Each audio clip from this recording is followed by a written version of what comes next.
So there's been many concerns as of late with what's happening in our economy. What's happening with our money, our dollars are losing their value extremely quickly. And it has a lot to do with government spending and spending money that we don't even have. They're printing new currency, they're issuing new credit. And this is really diluting the currency that we have in circulation. And well, a lot of people are asking, how do I protect myself from this? And this has been a huge question as of late. And well, I've been talking about sound money for some time. And well, let's talk about what actually sound money is. And tonight I have two guests. I have Bryce Wade and I have Warren Kean.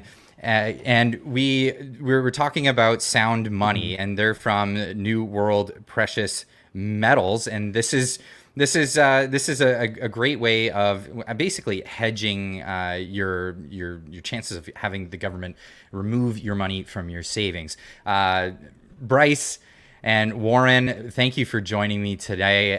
Just a quick introduction for both of you. Bryce, I know you're going to be at this upcoming event. For those who are tuning in, maybe this is after the fact. We had a big event in Victoria. We were both speakers at the event. Quick introduction, and then we'll move on to Warren quickly. Sure. So, Clyde, you've been a big fan for a long time, so it's an absolute pleasure to be able to chat with you a little bit. So my name is Bryce Wade. I work with New World Precious Metals now. I helped set up their affiliate program, and I'm a broker myself. I've been following geopolitics, macroeconomics for basically like 30 years, and I'm 38.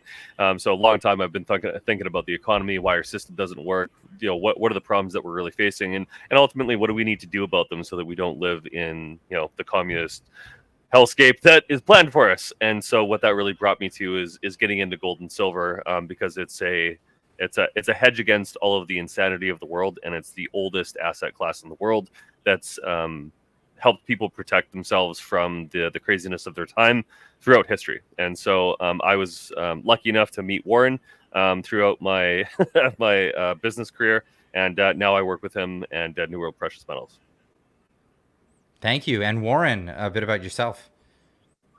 Okay. Yeah. Thanks for the opportunity here tonight, Clyde, to speak with your viewers and share everything about precious metals. So myself, I'm a father, I'm a musician, an entrepreneur. I've done different things in my life. And some things work out good when you're an entrepreneur, and you have some failures. And so with gold and silver, I'm the vice president of sales for New World Precious Metals, and it's something I really like doing. After really full-time, really big full-time and then some for quite a few years now, and I have still love it. There's always something new about it, but more than ever, because of what's happening in the world, the financial system, government overreach, global instability, systemic inflation, all these things, gold and silver makes more sense than ever. So I like it that I get to do this, helping people. I say I like to shout it from the rooftops. We do presentations online, do presentations in person. And so, yeah, it's something I'm really passionate about. And I believe in our lifetime, there's never been a better time to consider looking at having some precious metals. So, yeah. So thank you again for the opportunity today. Now, I want to talk about what is the purpose of precious metals, and why is this even a consideration for people that are worried about losing the value of the money that they've saved for their entire lifetime? And so people have invested in things like 401ks, or in Canada we have your RSPs, and or like all of these different financial things that you can save your money into, or you just throw it under a mattress, whatever you want to do. But why is gold and silver, why is precious metals the right way to go in for your savings, Warren? Okay, yeah, that's a good question. Precious metals have been a store of value for like 5,000 years. They've been a currency for 24 or 2,500 years. So they have this long history. The number one reason really to hold precious metals is to protect your wealth. I mean, there's times that we can grow our wealth, but if you're, really looking at it for, want to get money overnight, fast fix, so to speak. It's not the thing to do, but it is a tried and true method. It's the ultimate safe haven asset. So in times of upheaval, this is where it really shines. And right now, regardless of what discipline we come from, we could all acknowledge that there's central bank digital currencies on the horizon. We've seen bank failures in the United States. The thing about gold and silver is it's recognized by every country in the world. It's money, it's recognized worldwide. It's been a store of value for, like we said, 5,000 years. It is true money, and what we have, since 1971, with the United States as the world's reserve currency, and Nixon in that era, 1971, when they left the gold standard, we have a worldwide fiat system, which means, a fiat fiat currency is there's no physical backing from it. So if I give you a $10 Canadian bill or a $50 American bill, is there a $50 American bill? I sure hope so. $100 American bill, let's say. I know that for sure. If I give you that, and you use it as money, you go spend it somewhere else. That works as long as we have, we all agree, we believe that that's what it's worth. And what's happening today is we're all, losing our confidence in the value of money. And right before our eyes, as the currency is being debased because of all the excess money supply that's been created, especially since 2008 to now.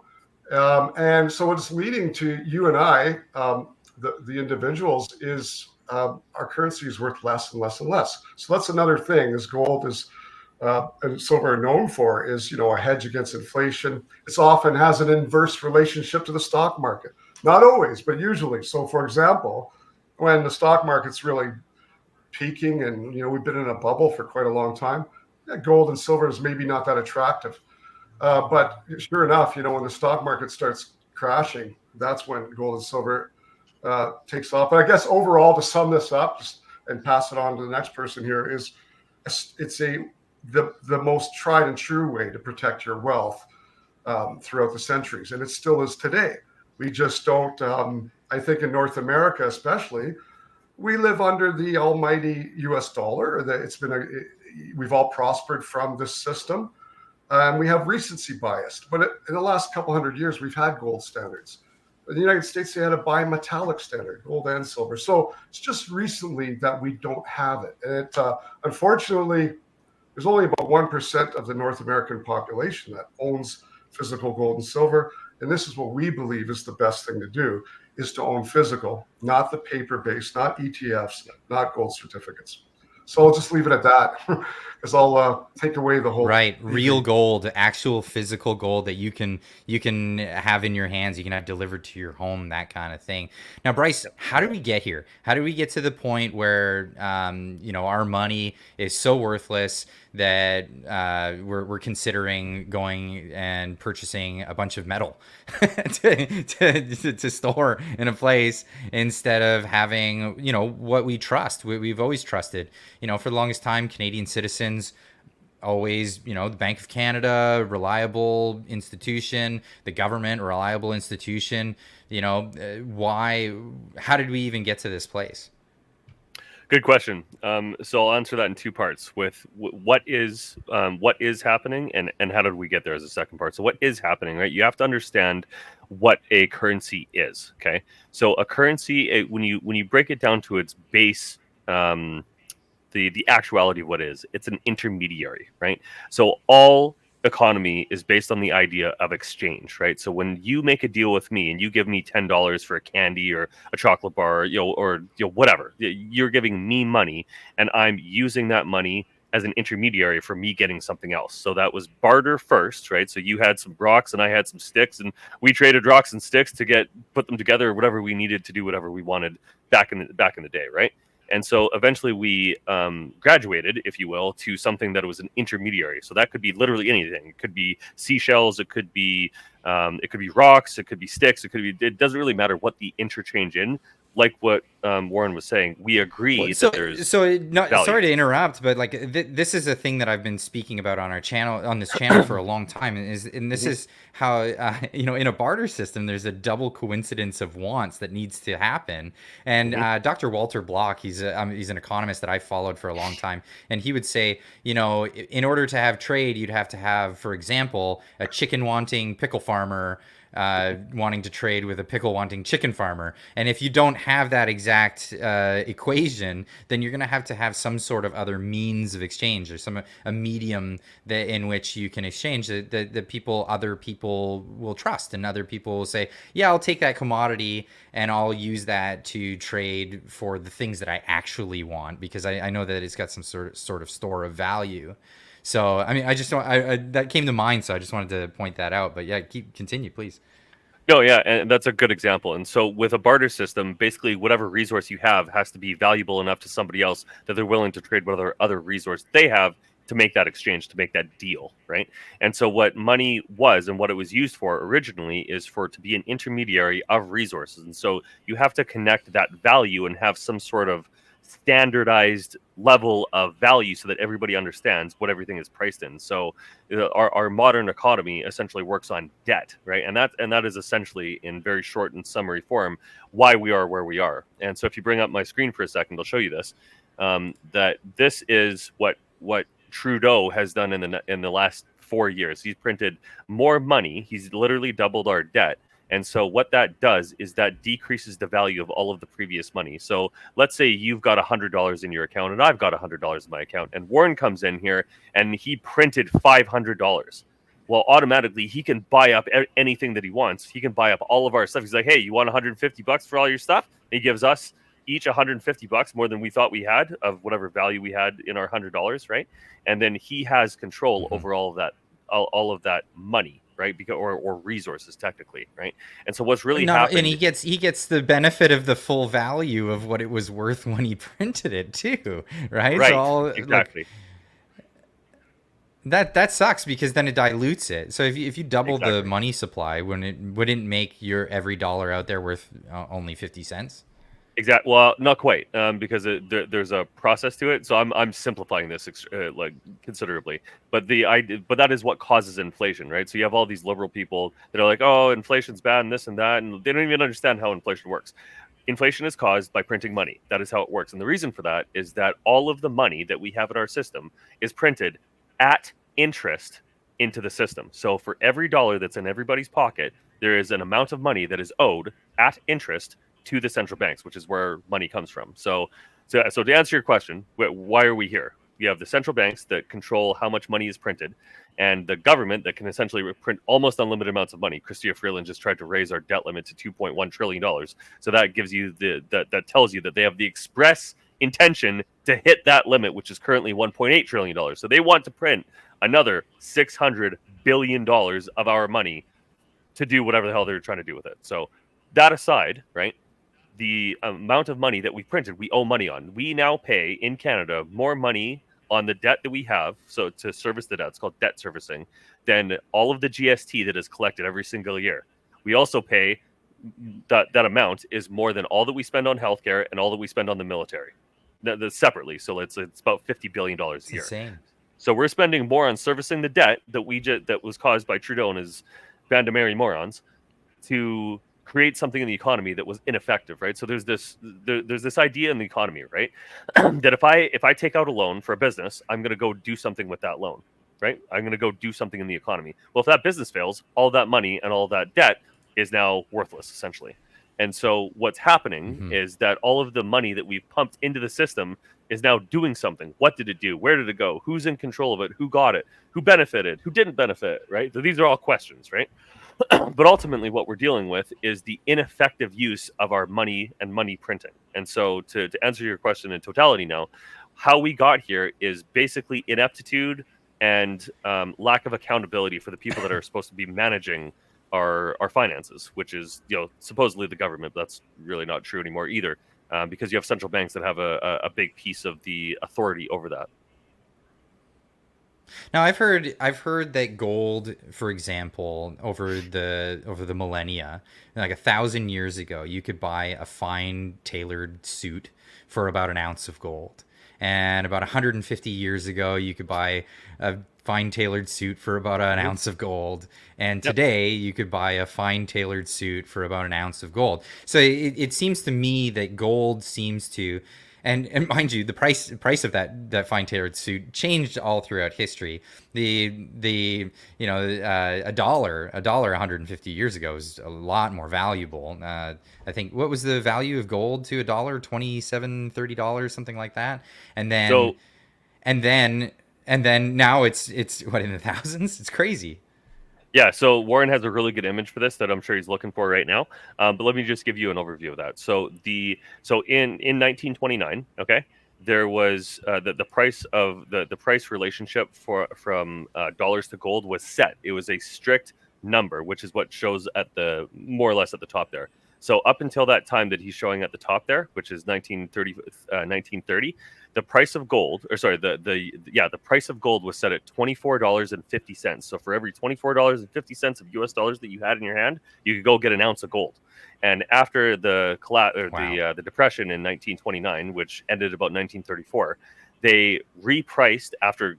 I should just say, after confiscating a whole bunch of it from the American people, they repriced the price of gold to 34.50, which is that middle line, the middle green line there. And at that time, that was basically a 40% lift on the price of gold, right? So they increased the price of gold by about 40%, right? And at that time, it stayed at that essentially until the 1970s, where they got off of the gold standard.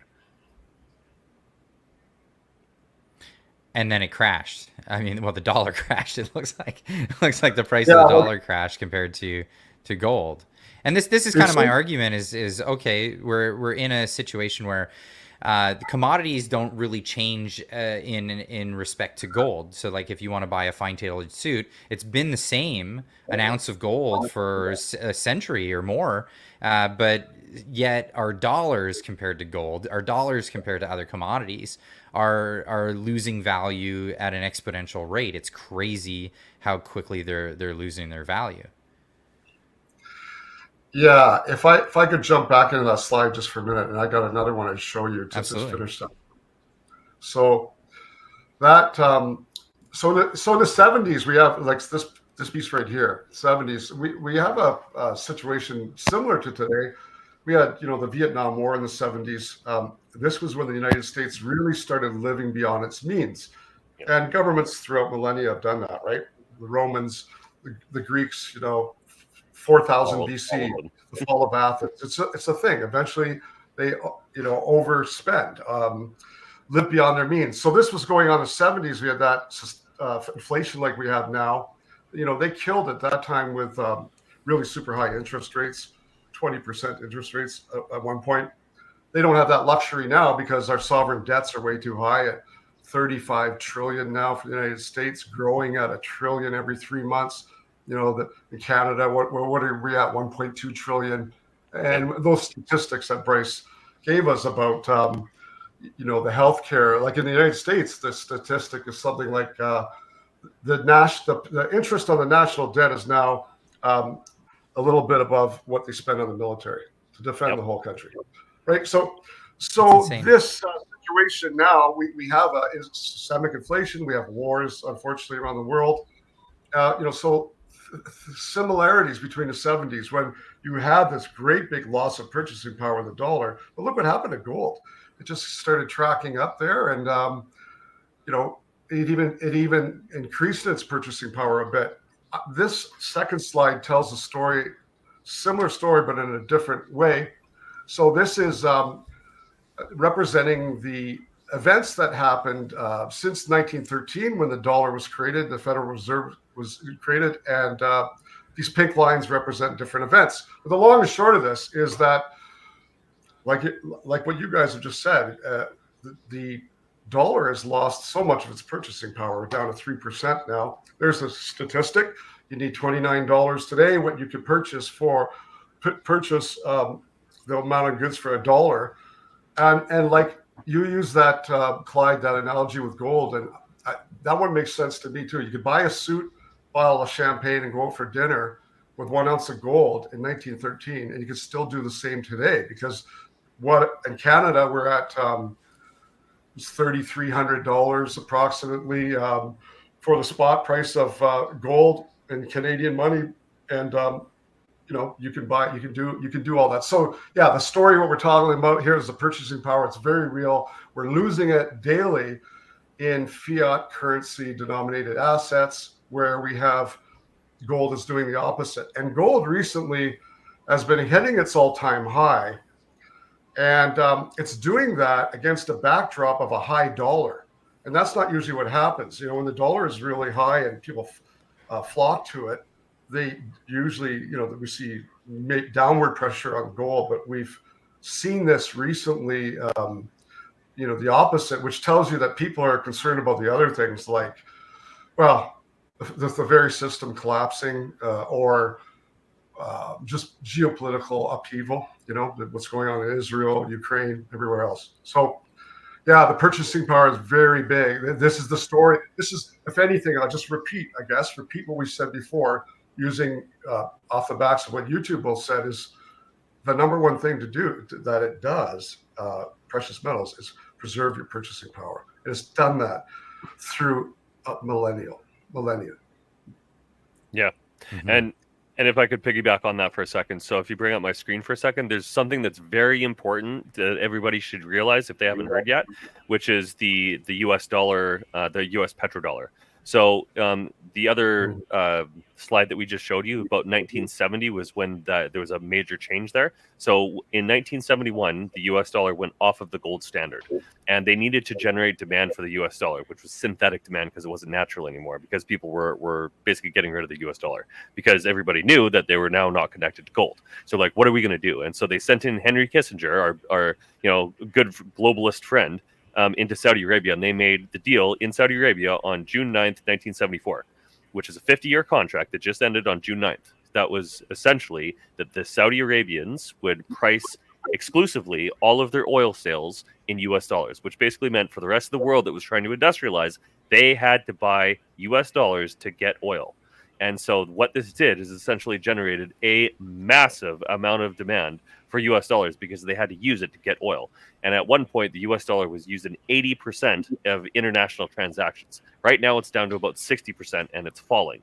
And so what this means for everybody out there, is that eventually we're going to see a lot more inflation because of countries getting rid of their treasuries, US treasuries. China's doing this right now. There's other countries that are doing the same thing.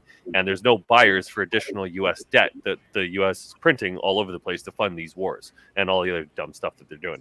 So what this means, and why this is important to everybody, is that we are connected at the hip to the U.S. economy. They're our biggest trading partner. We're our currency because we don't have any gold in Canada. That should be noted too. Canada sold all of its gold reserves, so Canada has zero gold reserves. So nothing backs our currency either.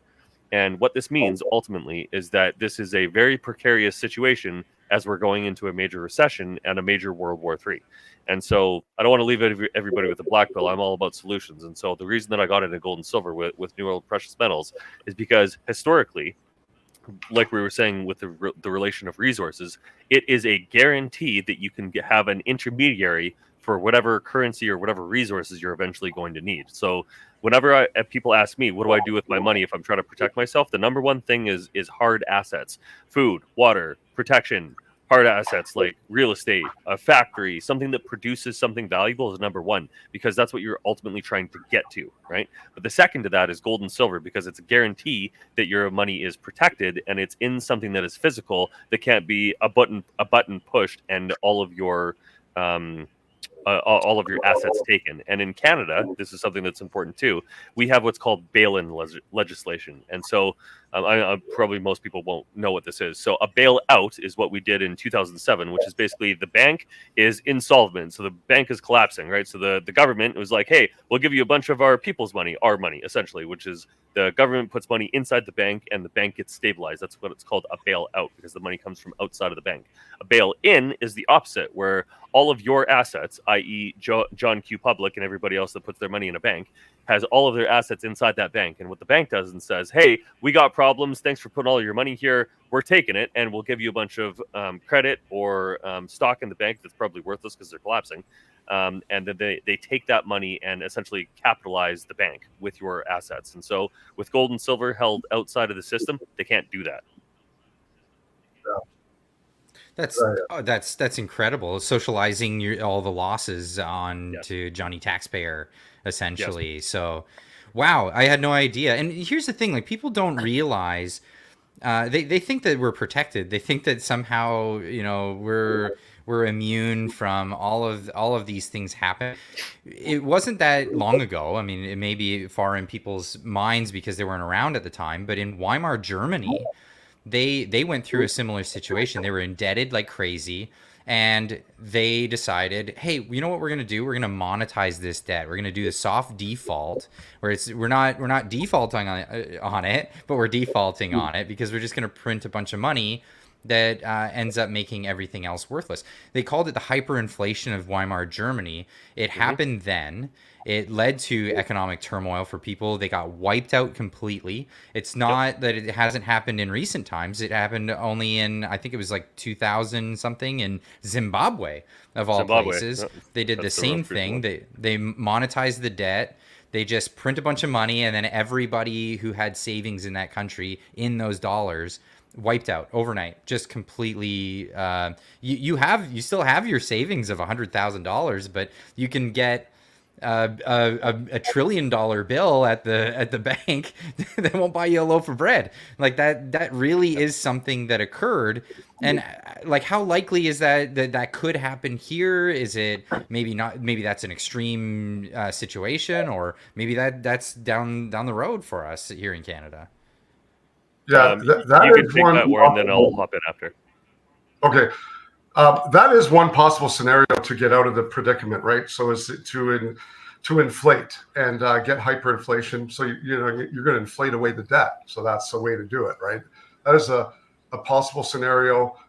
What is underway now with de-dollarization? So a move away from the U.S. dollar is you have the biggest holders of treasuries, U.S. debt, treasuries, bonds, which is China and Japan. And what they're doing now is divesting of U.S. treasuries and loading up on precious metals. If I could share this one screen here, Clyde, just for a second, and show people this. Okay, so this is, you've ever heard that saying where it's don't do watch what they do and not what they say. Well, central banks around the world are buying record amounts of precious metals right now. We say it's like a gold rush. The World Gold Council is an independent body for monitoring inflows and outflows of gold around the world. And that's one statistic there is 1967. Since in 2022, they bought more than they have since 1967. So it's increased since then. What's that? And it's increased since then. Right. So this is something to really, watch. And I mean, here's the Gold Council website. Can't see it. You're sharing your window, not the screen. Oh, okay. So what do? We go. Okay. Well, he's mentioning that. So central banks, Eastern authoritarian countries, and super high net worth individuals are all buying gold and silver like it's going out of style. Like we are at record amounts of demand, and the supply is actually declining. And so if you understand the basics of supply and demand's going up, supply's going down. What does that happen? The price goes up. Right. And so what is this? What does this put people into the position to do? So here's a curious question. Why not Bitcoin? Why not get into cryptocurrencies? And it's a big craze, and a lot of people are getting into all of that stuff. Why would they want to get into precious metals as opposed to cryptocurrencies? I'll answer that one first because Warren's pro crypto. I am anti crypto now. So I actually liked the underlying blockchain technology itself. Very valuable, great stuff. Has a lot of uses for a variety of things. But I'm not big on crypto and cryptocurrency for two simple reasons. Number one is that it's a digital asset that has no intrinsic value. So the idea behind money is that it is an intermediary, right? And so because it's a non-physical asset, although that's good in some ways, you're also relegated to using that system. And if you don't have a marketplace where you can buy things and trade with people, it's a not very useful intermediary for the purpose of what an intermediary currency is, which is to get resources. And so I think personally that it's a red herring now. I'm not big on Bitcoin and the cryptocurrency stuff. I might be completely wrong, but I know 100% that my gold and silver is going to be valuable. And I'm not sure, like if things go really sideways, are you going to be able to transact with that Bitcoin? Are they going to ban the exchanges? Are you going to get in or get out or into other currencies? I don't know, but I know that I'm going to have gold and silver, and that'll be a guarantee for the safety of my money. Warren, give us the pro. Okay, yeah. Well, so I got a different take, and then different takes are good. It's good for everyone to hear opposing viewpoints. I have a background in software engineer. That's what I did for many years. So crypto comes naturally to me from that aspect, right?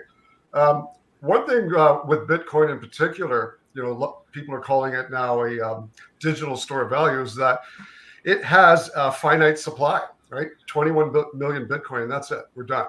And so unlike, printing money out of thin air with fiat system or some other cryptocurrencies, which don't have a finite supply, the other thing is that I don't think it's an either or question. I think there's a smart investor is going to look right now outside the box, let's say, into non-traditional assets based in the market that's really in trouble. The traditional financial market, the markets are transforming. Like Bryce acknowledged, blockchain is a really good way to get out of that scenario where we need a bank to do everything. We don't need that intermediary party, a trusted party. So Bitcoin as well, now we have mainstream money coming in, right? So, BlackRock and Fidelity, they created these ETFs just recently. Also why I'm not down. Yeah. And I don't, that's good or bad. I guess what it does is let the average person participate now without having, because it's not the most user-friendly to get wallets and start learning about all these currencies. And there is a lot of scams. However, another point I'd like to add there is it's outside the U.S.'s control now. It's gone global. And you got to look at countries like, say, Argentina or El Salvador have made it legal tender, or Liechtenstein, that small country in Europe, has said you can use Bitcoin as to pay for government services. The cat's out of the bag, so to speak. The United States has been, I don't know how much your viewers follow it, but the SEC tying up these currencies, to me, it looks like tying up these currencies, calling them a security. What they're really doing is giving time to the incumbents, the traditional banking system, to get into it because they're late at it. Here's an example: J.P. Morgan, the president of J.P. Morgan, Jamie Dimon, he's quoted recently saying it's for Bitcoin is for money laundering and don't quote me, but something like that, money laundering and for scams, really denigrating it. But they're, at the same time, now he's changed his tune, and now, big money's coming in. So I guess what I would say about it, there's a lot of scams in crypto. Is there utility? Sometimes there is. Bitcoin is gone global now. It is. It has that aspect of store of value because it has a limited supply.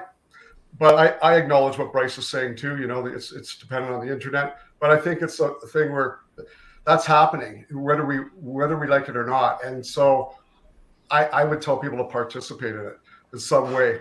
Don't get left out. And just like the gold and silver, let's go back to that for a quick second, is that central banks, the actual architects, if you will, of the current system, they are buying record amounts.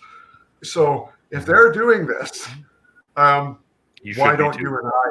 Why don't you and I, instead of getting wiped out here? And Bryce has got good. He's brought up these points before about community. We need to share this knowledge, because you don't want to be the only one with Bitcoin or the only one with gold or the only one with a store of food. We need to all look after each other. So it behooves us to, these forums, this podcast here is great because we can talk and people will learn things, and some people will maybe buy some gold or Bitcoin. And this is what we need to keep doing. Yeah. Well, this gets me into why I'm having you on the podcast tonight anyway. You guys are involved in facilitating this for people, making it available so people can get into precious metals and not some what you might see gold stocks or gold bonds or a piece of paper that says maybe you have this, but physical gold. And even if you want it not stored somewhere, but delivered right to your property, right to your house, so you can physically hold it. Can you tell me a bit about this? How does this system work, and how can people sign up and start protecting their savings today? Warren? Yeah. Okay. Well, that's great. So let me try to share the screen again. I can do better than last time. So share screen and share the correct screen. Okay, it's window, right? Okay. So now I've jumped right into this instead of I could talk about our company. Maybe I should have done that first. So what do you guys think? Should I talk about the company or just tell what we have and start going? Yeah, just tell them a little bit about the company and who we are and what we do, because I don't think most people know exactly what we do. Yeah, right. Okay. Who we are is we're New World Precious Metals, and this. Yeah, 1 second. Bear with me. Here we go. So we're New World Precious Metals. All we do is physical precious metals. We have multiple ways to help people. We have customers in every province in Canada, and we've been in Calgary since 2016, and we have an office in Calgary. A brick and mortar office. The founder, Greg Mather, is a great analyst. He's been in the business for many years. I follow all kinds of people, and he's as good as any analyst out there today. So it's a small company, a broker team. We have an international division, and we have this product that I'll just talk about after, which is the international wholesale program, which we believe is the best overall value for our clients. So we have this fellow there, Leo Vasquez. He's multilingual. He has clients all over the world, South America, Panama, Mexico, Belize, and so yeah, we have an international aspect about us. Well, that's great because we do have a lot of listeners of the channel, a lot of viewers that have left Canada and are living in places in Central South America and even Mexico. So, this is a worldwide are opening up on that one. That's great. Yeah, we're lucky that lucky. I think we're blessed to be able to do this in the time we're doing it in, when it's so much more important than ever because of the financial system, the how precarious things are, that it's all physical. So I'll just go back and then I don't want to be taking up all the time, but we do. So we're brokers. That's a distinction to make here. We're brokers. So we work with the biggest suppliers of precious metals in North America. And I guess that's one of our value adds that we bring, in that we're not buying a whole bunch of gold and silver ourselves and reselling it. We're going out there using our buying power and getting our customers the best deal. We're also partnered with Quest Trade. We've been a partner for quite a while with them, about 8 years, I think. And they offer an ability for Canadians to store physical precious metals in a registered account, such as an RSP, TFSA, Lira, and all those accounts. So you can actually hold physical metals in it, where up here, the Precious Metals International, that's the wholesale offering. In Canada, in a registered account, we work with Quest Trade. We also have to follow the laws of the land, which, anti-money laundering, anti-terrorist financing, all those regulations, Better Business Bureau. And we're not financial advisors, even though a lot of us know quite a bit about the financial system. We're not licensed financial advisors. We're precious metals brokers, and that's what we do. That's all what we do. And this is kind of an odd way to do the presentation, but I'm going to skip to this and go to summarize the things we do. So the one thing is that international wholesale account. Best overall value. You can buy and sell your gold. It's physical. You can buy and sell on a phone call. You get a pre-approved line of credit. It's fully insured. You can take physical delivery in Canada, but also outside the country. We also do this, what I just alluded to a minute ago. So you might have an RSP, for example. Many Canadians have saved money in tax sheltered accounts. That I think those accounts were good. I think it was well intentioned that you're saving your money in a tax sheltered account so that when you get older, you're not going to be dependent on the state, and you've had an incentive to save in those accounts. And so many Canadians have those, as well as our U.S. Our cousins in the U.S., our brothers in the U.S. They have similar. We have a similar situation where we can, put 401ks in our IRAs. We can put physical precious metals. We also do this, which is home delivery. So we can deliver precious metals to your home, fully insured, discreet packaging. And I think one of the values that we really give to the market and to our customers is we're very personal. We do a lot of education, and we're brokers, getting the best deals. But let me just summarize this one. I feel this one is relevant, the wholesale offering because of what's happening today, the overreach of government, but also the financial system, protecting your wealth, and people are getting mobile. Like, I still love our country. I love Canada, and I'm hoping we can turn things around. And like you mentioned before, Clyde, about, we're going through a really time of change, and hopefully the world will come out in a better place. But we must acknowledge that many Canadians are leaving the country, sometimes temporary, sometimes even permanent. But this program gives you ability to access holdings outside the country. You can buy and sell at any time.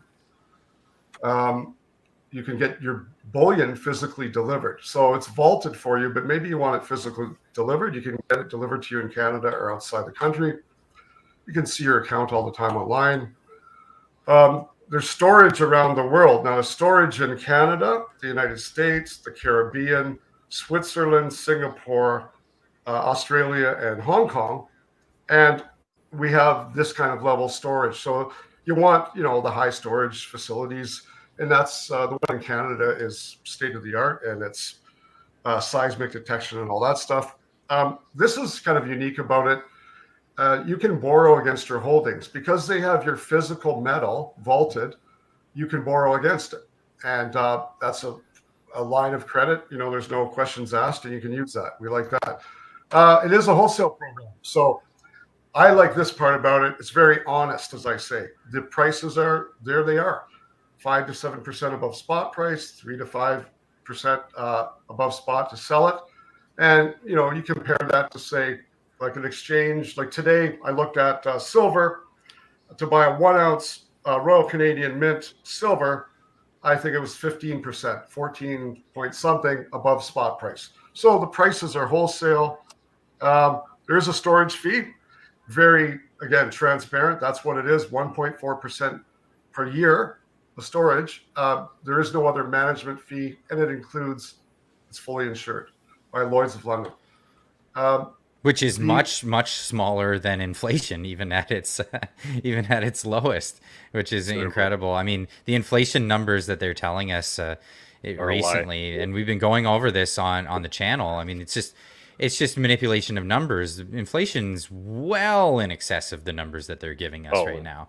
It's incredible how probably double. Yeah, if only that. It's crazy how high the inflation actually is. So, I mean, like this would save you immediately on the money, the value lost on inflation. Yeah. Yeah. Well, why do you? Oh, no, go ahead, Bryce. I just want to kind of explain this to everybody a little bit. So the way that I talk to people about what they want to do, or how I talk to them about what we offer, is to ask them what's important to them. What are you trying to accomplish, right? The ultimate goal here is for you to protect your wealth. Well, where is your wealth? How is your wealth dispersed throughout the economy? What is it in, and how do you do something with it, right? So the way that I explain it is you have two extremes, or a spectrum rather. And so on this spectrum is control and in the system, right? So on one side of the control, maximum control, is the physical precious metal in your hand. You have maximum control. Nobody can take it from you unless they literally come and take it from you, right? The opposite end of that spectrum is the registered accounts, and that's essentially in the system. It's very illiquid. It's in an RSP. You can't really get to it, but at least it's protected in the system. So our when we work with Questrade, that gold that you can back your RSP with, that's not sitting in a bank vault, which is the most important part of that. You don't want your money sitting in the banks because they can take it. And so the kind of the happy medium between those two extremes is the wholesale program, because it's very liquid, right? So if you want something medium term, you can still trade it in, you can still loan against it, you can still be liquid, and it's still in your control in a bank vault outside of the system. So the happy medium that we like to talk about is the wholesale program. But if you just are like, hey, I don't believe anybody, I don't trust anybody, I don't want anything inside the system, well, just get it physically delivered to your house and buried in the backyard or something. If you're like, hey, I just want to protect my my retirement to guarantee that it's not going to be destroyed in the next recession or depression or whatever's coming down the pipeline, I can put my retirements in there. And one of the ultimate things that you have to ask yourself is, if 2007 happened again, like the global financial crisis, if that happened again, what would happen to my portfolio? What would I do? Do I have enough food? Would my mortgage be okay? Right? All of these different things from a monetary perspective. And what the general rule is for really large investors is you keep 10 to 20% of your net worth in gold and silver, so it's a hedge against everything else. So even if everything else collapses, generally at that time gold and silver does really well because of that. And that's what's happened every single recession. So if you look back, and anybody can go and look this, if you look at the price of gold and silver right after 2007, it skyrockets. After people were taking losses, they took a whole bunch of money out of the market because they lost a whole bunch of money and put it into gold and silver, right? And so this has happened And it over was the same and over and in over and over. 2001, Exactly. 2001 after the dot-com collapsed and all of that. Same idea. It Happens just every time. everybody flocks into these precious metals, and then the price goes way up. And is it really going up, or is it just going? Is it just appearing to go up compared to the currency? So Warren, bring up that that image of the commodities, the prices for 1985, and this will give you a really good indication of where we are in the market right now. So you know how we were talking about the petrodollar, right? So in 1970 to 1980, gold 10x and silver 12x in price, right? And so in 2000, right after the dot-com, I don't think it quite did that much, but it was significant. Warren has that image somewhere. But the prices of metals, all commodities right now. So we really like silver. Silver's up 22% on the year so far, right? So at the beginning of the year, I went to the VRIC, Vancouver Resource Investment Conference, and I got predictions from everybody, right? And they all said about $30. Who was willing to do that? Well, we already hit 30 and it's in half the time that they predicted. So we're already significantly beyond where they thought we would be. And these are a whole bunch of experts in the industry. I thought it was going to be a lot higher by the end of the year, but that's just me, right? So and I'm a nobody compared to them. But what I'm getting at is that the value Well, of 20% is huge. That's a massive increase in worth. Yeah, and so gold is actually up 100% in the last 7 years. Since about 2015, I think it bottomed out at 1,200 or something, and so we're basically up 100% in that time. And so what I'm getting at though is that if you look at all of the commodities, the only one that's less now than it was in 1985 and decades ago is silver. So silver is by far, in my opinion, and what we think at New World Precious Metals, is by far the best investment that you can make because it's so undervalued. Like the amount of demand for silver across the world in industrial aspects, it has so many uses. It's such a good commodity, and I think it personally, it's the most undervalued asset available right now, and it's accessible to everybody. And it's sooner or later, I think it's gonna skyrocket in price because of the demand going up and our supply going down. Because most of the mining that creates our silver comes from other types of mining. So there's very few actual specific silver mines, and so our production of silver is going down. Oh, I see. And this kind of gets me into the question of like, well, then say somebody invests 20% of their portfolio, their assets that's their savings for their retirement into this. what could go wrong if it went the other way? What would be the downside if the economy didn't collapse and everything was fine and all the naysayers were just doomsdayers and now they have a whole bunch of gold and silver? I think the answer to that is that we would just look at the history and just say, okay, gold has done an average of say 7 to 8% in the first 23 years of the century. So this is not like a new thing. This is just that alone. That is a great return. That's better than a lot of stock markets. So it has a history of increasing in value, and so if we don't have collapse, well, at least you've protected your wealth and you can sleep at night. You know what I mean? Yep. You don't lose with gold and silver. It has, well, even since 1971, it paced inflation since we came off the gold standard. That's one statistic. It is the best overall asset class. Now, you could pick a Tesla and you could pick an Amazon, but over the last 100 years, gold is the best performing asset. So it's got a history. I guess that's what I would say there. The stock market, think about that right now. Where are we in? We're in a cycle of liquidity because we're in an election cycle. We see some quantitative easing done a little different way, not so overt. We have the Canadian government reducing their interest rate, and that's more liquidity. And so there'll be some gains to be had here in the next little while. But protecting your wealth, you can't go wrong using the history. Could I finish off that summary there of the wholesale? I wanted to just I'd love yeah. And So then if you could, let me go back to what you just said after that, Clyde. Mm-hmm. okay. So you were bringing up the storage, this fee here, and so there is no other management fee. But like a lot of people may not realize, but when you invest in the market with a mutual fund, a stock, or a bond, you're usually paying someone to manage your money, right? And that's normal. So there's usually 1-2%. There is none of that here, so we like that. This company that offers this, PMI, is a long track record. It's not new. They've been in Canada 23 years. It's outside the bank. This is something else we offer as a company. We give you a newsletter. So we have we have a newsletter that comes out monthly, and it's all precious metals. So that's what you get with us. That's what we do. We're experts at it. But overall, we like this. It's audited. It's fully insured. And it's liquid in that you can buy quickly, you can sell and have the money placed in a bank account in Canada or outside the country. You take personal delivery. But like Bryce said too, if you just want that home delivery, I got some silver here. I'll see how this shows up on the screen. That is a 10-ounce. Yeah, there you go. Okay, there's a 10-ounce bar of silver. That's Royal Canadian Mint. This is a private mint, the Silvertown Mint in the United States, but we provide that service too. And I think like a lot of things, it's good to diversify. Maybe you have some at home, maybe you have some in a vault, maybe you have some Bitcoin. This is but we need to think outside the box. This is the time to do it, and that's what gold and silver gives you. And in times of government overreach, another way to look at it is it's financial sovereignty, right? Yeah. Governments can't print precious metals. There's a finite supply, and it's recognized by every country in the world, and with this long, centuries of store of value. So it is unique that way, and it's a good time to get precious metals. It really is.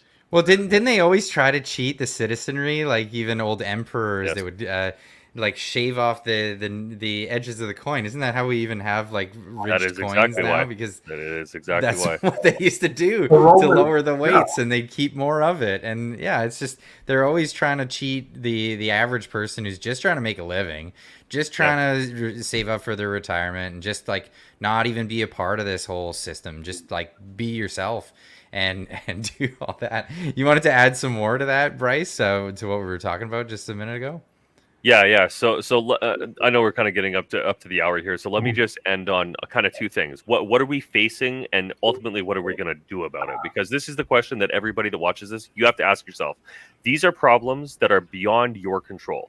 the stuff that's happening out there in the world. We got war, we got famine, we got unbelievable government overreach, we got banking collapses that are coming even more than what we already had. We've already had a huge number of, maybe not a huge number, but huge banks themselves collapse. So the things that we face are very, very serious. And this is kind of why I speak in the way that I do, is that this is the reality of what we face, right? And this is something that you can take action on to protect yourself. So when I said earlier about oh, sorry, my cat's going to join us. He always does.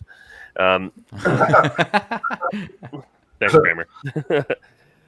So the ultimate goal here is to protect yourself, right? And so when people ask me, like, hey, I don't have $100,000 to put into gold and silver, that's totally cool. Go get the resources, go get the skills, assets, and resources that you need to protect yourself and your family, because that's what's ultimately going to matter when things go sideways. Okay, now that's Absolutely. I've been preaching to everybody: get a trade, get into the trades. Yeah, You avoid cancel culture entirely, and yeah. you'll be wanted everywhere you go. It's no problem. 100%. You be able to do that.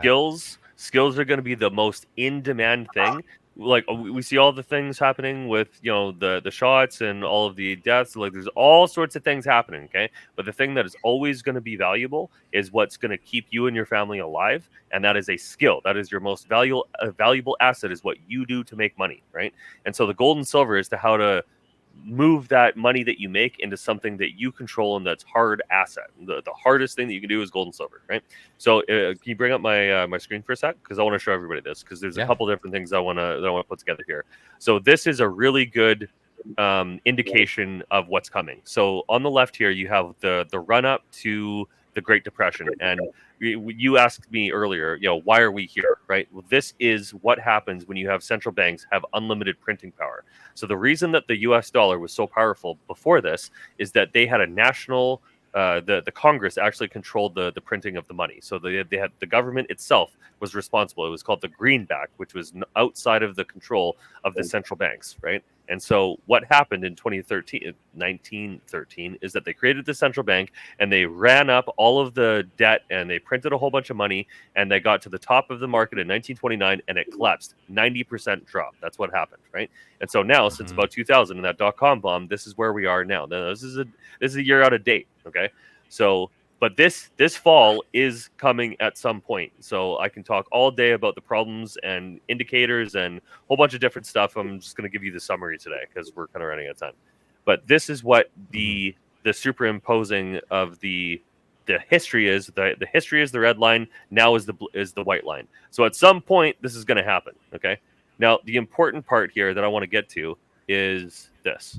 So what is the ultimate goal? What is coming down the pipeline? And the ultimate goal is central bank digital currency. So I can't stress this enough, that if you don't want to be in the system, and I'll explain what the system is in a sec, but if you don't want to be in the system, you have to have another option to be outside of that system.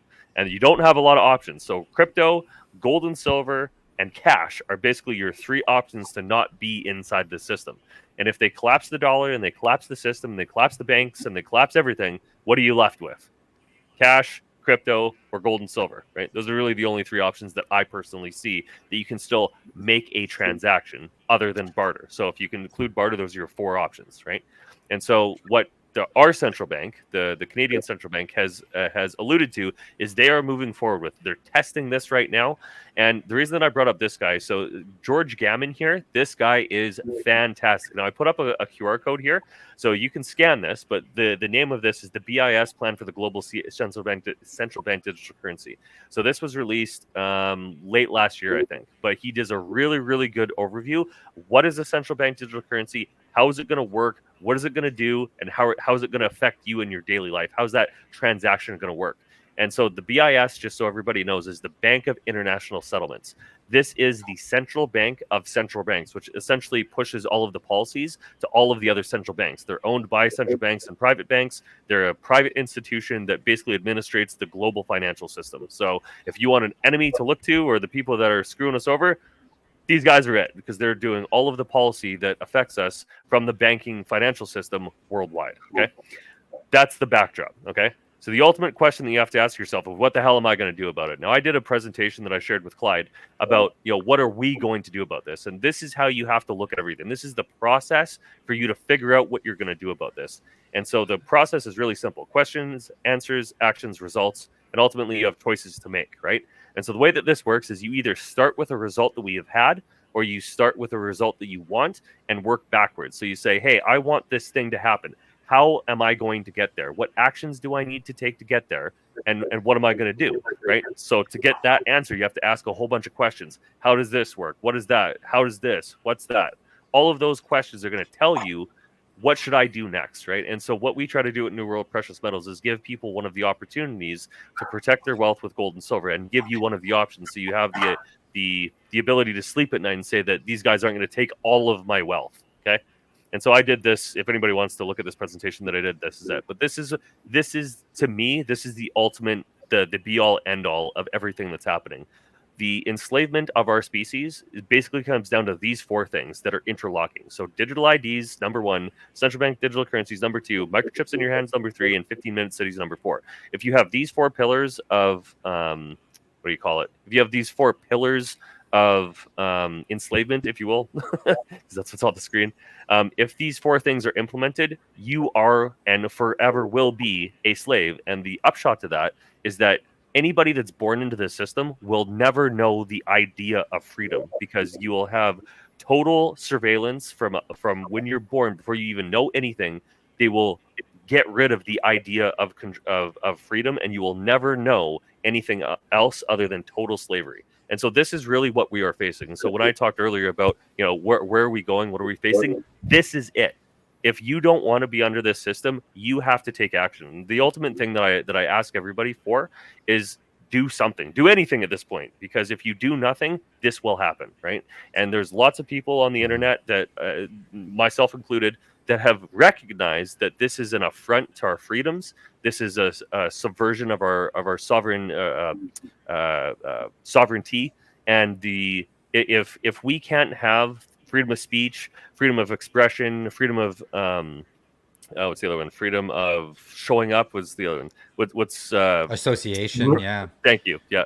Freedom of association, and ultimately freedom of transaction. So that financial sovereignty that Warren talked about, this is what gold and silver allows you to do, because you have the ultimate agency and control over your asset and your ability to trade it with other people. And so what I'll leave you with is that I know that we have the ability to make these changes, because the people that have created the system, they have done it essentially with our allowing them to do it, because we haven't noticed, or we haven't been organized against it. But the winds of change are coming, and I think it's really important for everybody to realize that if these things are implemented, it's going to be a really bad time for all of us. And I don't want that to happen to my society or anybody else's on this planet, because I don't like slavery. I don't know anybody that does. And so what I want to leave you with is that we have the opportunity now, like in modern day, because we have the internet and the ability to analyze and make decisions, that we don't have to accept this, but you do have to say,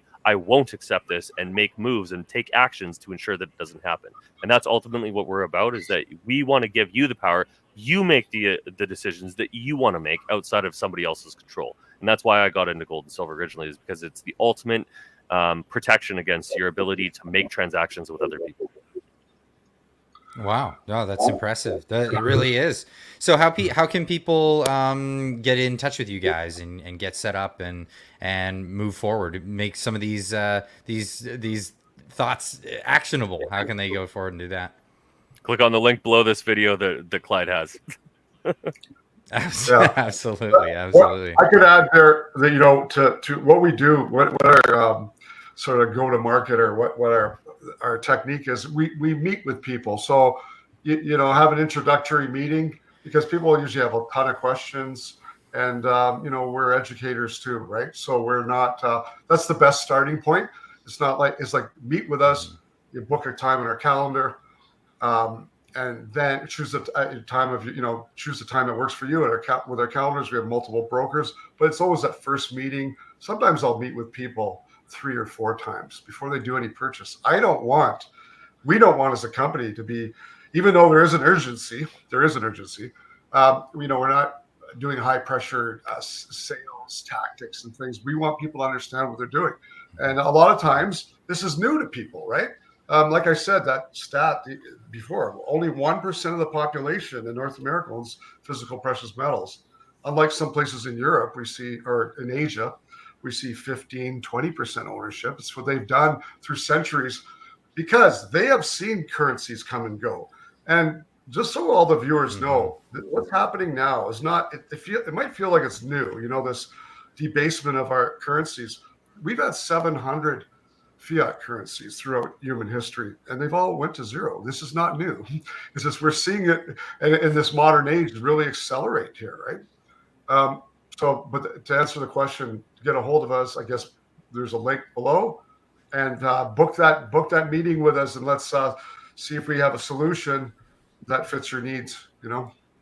Yeah. Well, I want to thank you both for joining me today and bringing this to the attention of the entire audience here. And of course, I'm going to link to this many times so people can get a introductory. The whole purpose of this was an introduction to why you might want to get into buying gold and silver, precious metals, this kind of thing. Protect your wealth, get out there, and I want to thank you guys for making this available for everybody. Thank you so much. Yeah, man. My pleasure, man. Thank you for the opportunity, bro. Yeah, thank you very much, Clyde. I love sharing the knowledge of this and talking to you guys. So, yeah, it was great. Thank you very much. Yeah, awesome.